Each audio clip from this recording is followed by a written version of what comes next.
Hello, everybody. It's your boy, the Almighty Green Talents, coming at you with a video today, and it's about tomorrow's game.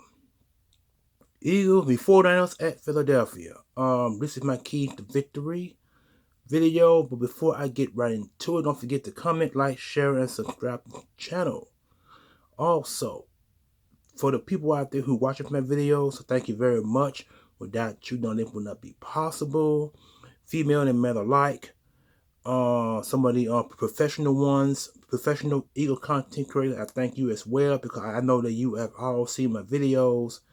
The views shows otherwise. And also, to the ones who have not subbed the channel, please do before you are able to view the video, because when my content is out there, if you like what you see, please sub the channel, like, share, and comment. Thank you very much. So that I can get right into this video. Okay, now, a lot of talking has been going on since the Eagles won the NFC Conference Championship game against the 49ers. We beat them pretty bad, 31-7. And I've been hearing a bunch of hoo-ha about it at the Pro Bowl. One of the guys who said that he went to the Pro Bowl to see Deebo Samuels and a few of the other 49er fans, and a lot of them were in shock and was surprised how the way they lost the game against the Eagles. See, the Eagles were on fire at that time. They had home field advantage, and they beat two teams before going there. They beat the 49ers, and they also beat the New York Giants in the playoffs. The New York Giants was not too surprised about, because they were up and coming team. So when you up and coming team and you lose, that's what you expect to happen. But the 49ers have been to the playoffs on a few occasions, but I think they felt that they should have won the game or have been in better competition of the game. But see, they got to realize it was not our fault that they had 3 quarterbacks knocked out of the game. That was not our fault.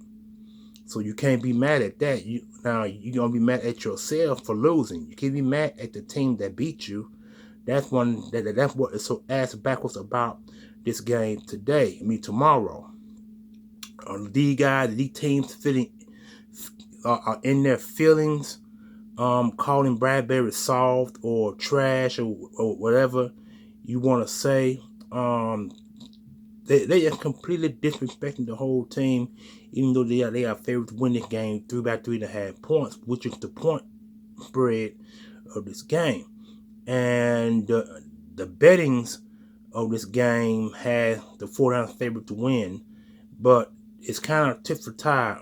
There's 5 teams and the Eagles going to win, and then 5 and the 49ers going to win. So that means this game can be, it can go either way. But the situation is, you have not gotten over the loss. You should have. Some of the 49er fans are surprised, but they are pissed right at the team are. Some of the guys on the 49er team are not really bothered about it, and some are. So I expect tomorrow game, when the 49ers come to the link, they're gonna be trying to start some trouble. You know how when players come out on the field, other players from the opposing team come to either shake your hand or talk to you. That's not going to be the case. It's going to be a few snappy 49er fans, 49er players that going to be up in the face of the Eagles.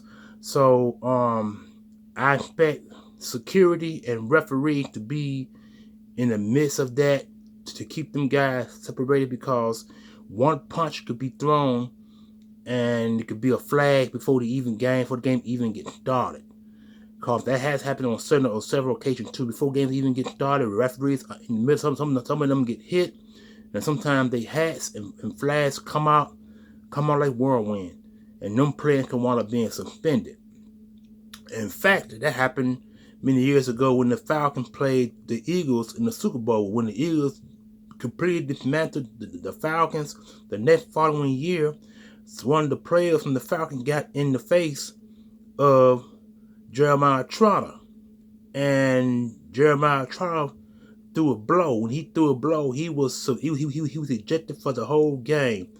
And the Eagles were weak in the linebacking position, and the Atlanta Falcons won that game outright. They won that game. Michael Vick had a good passing game against us in there, and it was nothing that the Eagles could do because Jeremiah tried to do that punch. When he threw that punch, he got thrown out the game, and that hurt the Eagles defensively. The Eagles offense did really well. The defense, it was the issue because the addition of Jeremiah Trotter was missing from that game that year. And that right there kind of started the down spiral of the Eagles. I think the Eagles winning the NFC Conference Championship game after getting beat by the New England Patriots in the Super Bowl. The team down spiral started after that. You know what I'm saying? It wasn't just the Terrell Owens situation. Terrell Owens situation was also part of that problem. But the situation with the defense, even though Jeremiah Trotter returned back for game 2, he was kicked out of that game against the Falcons and we lost. So this game kind of reminiscent that otherwise, because I expect players from the 49ers to go over to the Eagles side of the field and start trash talking and all that. I just pray hope the Eagles have the sensibility to not throw no punches, to have players ejected from the game, because see, that can hurt your team. When players throw punches before the game even gets started, you can be suspended. You can be fined and kicked out the game for that whole game. You can get kicked out. So, because this game is very important for both teams, Eagles and 49ers alike. 49ers are trying to stay pace with the Philadelphia Eagles because they got 3 losses. So they want to give the Eagles a second loss so they could be one game behind us for the first round bye and home field advantage. That's what the 49ers are fighting for. That's what it's going to really come down to. The Eagles are going to keep their composure. The players are going to have to keep their composure. Let the 49ers throw the punches. Don't throw back at them. Please don't throw back at them, because I'd rather they throw punches and they lose a player or two for their game and to make it easy for the Eagles to win. But I do expect that to happen. I don't think no players are going to throw no punches. It may be a bunch of hoo-ha bullshit talking going on, but I don't think no team is going to be throwing punches because they know how much this game is important for both of them. And as far as them being a rivalry, I wouldn't say it's a rivalry, because after today, if the Eagles do face the 49ers again in the NFC Conference Championship bout, you never know what happens in the third bout. You know, because the Eagles play the 49ers for the first time this season, and they'll be playing them again. But if they play them again in the playoffs and beat them, that'll be 3 strikes. That'll be last season and this year twice. So that's what the three knockout punch comes into play. But right now, like I said, this game is very important for both teams. Now my key to victory is this: 49ers got a pretty good funnable front. With the addition of Hargrave and Chase Young, they got via a trade. They also got Randy Gregory from the Broncos via trade. So they got a pretty good funnable defensive front. The Eagles are going to come up with some good blocking schemes to block Chase Young. Because Chase Young, from what I've been told, have been having a pretty good game so far playing with this football team, because he got players opposite him, in the middle of him, that can help him win games. The Eagles are going to be very weary of that. Then you got to be weary of Greenlaw and Fred Warner. Greenlaw and Fred Warner are your 2 inside linebackers. They are by far the 1-2 punch in the league. And that's it. That secondary is the suspect. They only got one guy, and I think that's Jimmy Smith. I think that's his name. I could be wrong as his name, but I know it's Jimmy. He's the only corner the Eagles, the 49ers have that's capable of holding down one side of the field. I'm not exactly sure who they got in the middle and on the opposing side of Jimmy. I'm not exactly sure who they are. But they got a pretty good funnable defensive line. Trace Young's not a starter, but he gonna be sharing the load on the defensive side of the football. He ain't the true starter. He just gonna be sharing that load. He gonna be coming off the bench, helping them trying to stop the Eagles offense. Eagles gonna have to pass the ball. They're gonna have to get efficient of that. They're going to give Hurts plenty of time, at least by 4 or 5 seconds, where he can scan the football field and get the ball out in a hurry without any rush in the middle or trying to contain him from running outside, which is what the following 49 defense will be trying to do, is to bottle up Hurts and get him sacked and knocked down. You know how all that goes. You know, the pressures, the knockdowns, and the sacks, and the hits, all that Hurts, all that had to put into to hurt quarterbacks. But Hurts have been sacked many times this year, and it has not phased him down. So I don't think sacks is the issue with Hurts. It's the rush that hurts, and for him to complete balls and throw them out of bounds or to throw picks, which we can't allow in this game, no turnovers. So where the running game comes into play, the Eagles gonna have to run the football. You got 3 good running backs that are capable of running the ball. You got Boston Scott, who is your special teams ace, but he's also can run the ball because of his size and speed and height. And you got Gaineswell, who has the ability to receive the ball and to run it, but he's not that more of a runner. He's more of a receiving threat than he is of a runner. So you can use him on the outside in slots and get him the ball for first down. Then you got DeAndre Swift, who has the ability to pound defenses in the middle, and he's shifty enough to dodge tackles and would be tacklers and hits for first downs.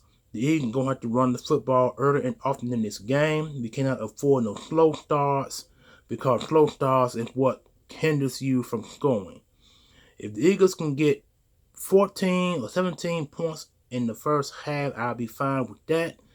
If the 49ers will have the initiative to tie the game or to be so many points under our score, that'll be even better. So this is what it comes down to. They're going to have to get Hurts protected enough to complete balls, because after halftime, the 49ers will be making adjustments, and they're going to figure out ways to hinder Hurts from passing and running. Okay, now, outside the ball, defense. Okay. We got Carter and we got Jordan Davis. These 2 guys are the future of our franchise defensive side of the football. And then you got Milton Williams, who has had a concussion from last week, and they say he will be playing in this game. I hope so, because he will be needed. He's one of our better run stuffers, and we're gonna have to put share the load defensive side of the football. And then with BG can play inside and outside. So I would line BG up on some plays with Jordan Davis and Carter. Carter I've also, for the first time this season, but I think he did it on multiple games this year, that Sean Desai was able to put Carter on the outside, and that's what he needs to be. Carter needs to be lined up in all 4 spots of the defense, and let him play both inside defensive tackle spots and play him on the outside on both defensive end spots, because he has the ability to rush the passer outside as well as inside. I would use Jordan Davis also on some outside rusher, because he had the ability to push an offensive tackle into the quarterback for sacks. I mean, Jordan Davis had speed and initial quickness to get upfield in a hurry. And I would use them guys that way. And sometimes you could put Carter and Jordan on the outside, put Brandon Graham and Milton Williams on the inside. You know what I'm saying? I mean, mix up the defensive coverage enough where we can get Brock Purdy to the ground, and put a containment on none other than what's that boy, that running back? What is his name? Damn. Excuse me, I forgot the I can't think of that running back name, but it's a tip of my tongue. But anyway, Christian McCaffrey. We had to put a containment on Christian McCaffrey because Christian McCaffrey has the ability to run the ball and he can receive it as well. We got to know where Christian McCaffrey is going to be at all costs. If he's going to be outside, put someone outside of him. No linebackers, need to be either a safety or a corner with Christian McCaffrey. That's where it needs to be. If you go line him outside, put a cornerback or put some type of DB on Christian McCaffrey wherever he lines up. If he lines on the inside, then you got a linebacker that can spy and watch him on the inside. But if he's on the outside of the backfield, like on screen plays, then they need to put a safety on him where he can make a tackle and keep him contained. We need to know where Christian McCaffrey at all costs because he makes the offense go. And then at the same time, we got to put a watch on Debo. This is the guy who been trash talking Bradbury since last season. He has not shut up since. And Bradbury needs to be his cover, if you know what I mean. He needs to be blanketed because Debo Samuel can also line up out the backfield, and he also is a receiver. So watching those two threats along with the tight end Kittle.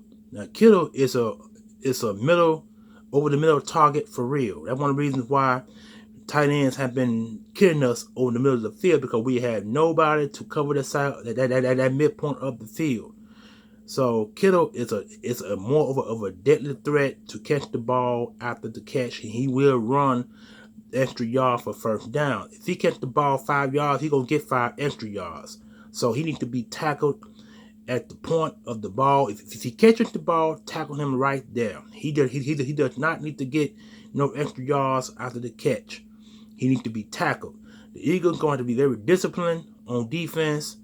The front four, the linebackers, and the corners gonna have to be disciplined playing this game. We can't allow Purdy to sit in that backfield comfortable to get rid of balls in a hurry.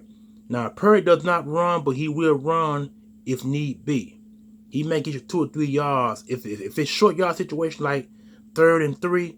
And if you brought him up, he will run to get them 3 yards for first downs. He's not a runner, but he will run for extra yards for first down. So keeping him balled up and hitting him will be the priority for the Eagles defensive front because they need to put a containment on him at all costs. This 4-down team are a legitimate threat to take it all the way, and they can easily beat us. They can. And they've been playing disciplined football for the longest, but their 3 losses, they were very undisciplined. But if you look at the last 8 of the last 9 of the last 10, the last 9 of the last 12 games, they've been very disciplined, and that's saying very whole lot for the team, a whole lot. So that's my key to victory. Play calling. Got to be on point. Brian Johnson, you're going to have to call your plays precise offensively. You're going to have to call them precise. Sean Desai, you're going to call your defensive schemes precise. We can't allow no long balls over the middle. We cannot allow running games to get 10, 12 yards for first down like it's been as of late. Because that's why we ranked like 19th in rush defense. That needs to change. We cannot allow these hyper quick running backs like McCaffrey to run 10 or 15 yards on our ass for first down because Christian McCaffrey can take the ball the whole field. The man has the ability to take take one carry for 100 yards for the first down. He had done it with the Panthers, and I think he did it one time with the 49ers. He has that ability to do that. He can do that. So we cannot allow McCaffrey to bust long runs for first down. So the side is going to be up to you. Your defense, I believe, going to have to win this game for us. Our offense, as of late, we've been getting slow starts. And these slow starts can sometimes hinder your defense because your defense been on the field way too much longer than what it's supposed to. defense supposed to complement your offense. That's how it goes. When defense rests at least majority of the time the offense on the field, that's great, because then defensive coordinators can put plans together for when they get back out on the field. But when your offense comes out on first, second, and third downs and you off the field like that, the defensive coordinator cannot implement his plan quick enough. So that's why why offense has to carry the defense to a point where Sean Desai can implement a plan before he returns back out on the field. That's what it comes down to. And if the offense, like I said, if the offense get 3 strikes, you're out, and the defense get back on the field, there's no plan. They have no plan. Sean Desai has to make calls from the line and hope that the calls that he make are the right ones. So that's where it comes down to coaching. Coaching has to be on point on both sides of the field. We can't win the game all the time on Jake Elliott's leg. We can't depend on it all the time. We can't. The guy this year has 5 game-winning field goals to win up the game. He had 5 this season. We can't depend on his leg all the time. We cannot. So that's why defense has to get off the field. Offense got to get on the field to complement long drives for first downs. And if you don't get a field, if you don't get 6, at least Jake Elliott can kick the 3-point field goal on short yardage downs. That'll be great for him. That would be great for him. But kicking these 45, 50, and 60, 65-yard field goals, those can be a hit or miss. And y'all out there know that. They can be a hit or miss. So something has to change in this game against the 49ers. Like I said, we can't depend on Elliott all the time. We can't. Defense going to have to strike out the opposing offense, and offense going to continue momentum for first downs. And if the brotherly shove comes on 3rd and 1, 4th and 1, by need be, do it. But sometimes we got to use the brotherly shove to make plays off of that. What I mean is, if Hurts ain't gonna push for the first down, let them think he's gonna push, let him jump out and give the ball to a running back or to a tight end where they can get the first down and more yardage. We got to come up with different plays off the brotherly shove. We just can't shove on every down, because that can tire out the offensive line as well. So we can't keep doing that. So that's my key to victory for this game tomorrow. Hope you guys enjoy this content. Hope you enjoy the video. If you like anything that I said about the Eagles 49ers game, please comment in the comment section below. I know on my Facebook page and my YouTube page as well, I put up a video saying I'm getting tired of these Eagles. I'm getting tired of the jawing between both teams, and I am. I'm tired of the jawing. The jawing been going on since the Eagles beat the Buffalo Bills to win the game. They've been jawing all over again. You know what I'm saying? And sometimes jawing can cause you a loss. So even though the Eagles haven't been saying anything offensively, the 49ers been talking offensively, but they have not. So it can go either way. It really can go either way, and I'm really tired of it. So this is the last video I'm gonna be making of the 49ers, really, and Eagles 49ers game. I'll be glad when this game needs to come on right now and play, so we can see who wins this football game and get it out of our system, because I'm really sick and tired of the jawing back and forward. I really am. So anyway, this is it, y'all.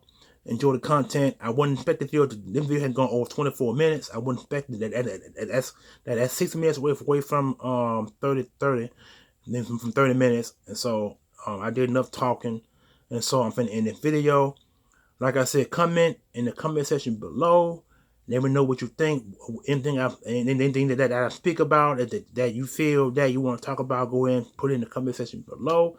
And people, I am out of here. There will be no more videos today. I hope so, because I'm trying to rest, and I am out. Peace.